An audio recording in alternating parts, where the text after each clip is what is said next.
কবি নজরুল ইসলামের একটা কথা ছিল কিংবা একটা লেখা এরকম ছিল, আমি জানি চিরজীবন আমাকে কাটতে হবে, কারণ আমি যে তোমাকে চেয়েছি।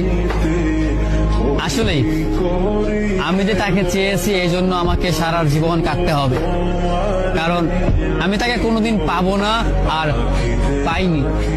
পাইনি বলে আমার কান্না করতে হয়। তাকে আমি প্রচন্ড ভালোবাসি বলেই আমার কান্নাটা আসে, তাকে আমি আমার করে পাইনি বলেই আমার কষ্টটা হয়। কবি নজরুল ইসলামের লেখাটা খুব দারুণ ছিল। আসলেই তাকে পাইনি বলে আমাকে সারা জীবন কান্না করতে হবে।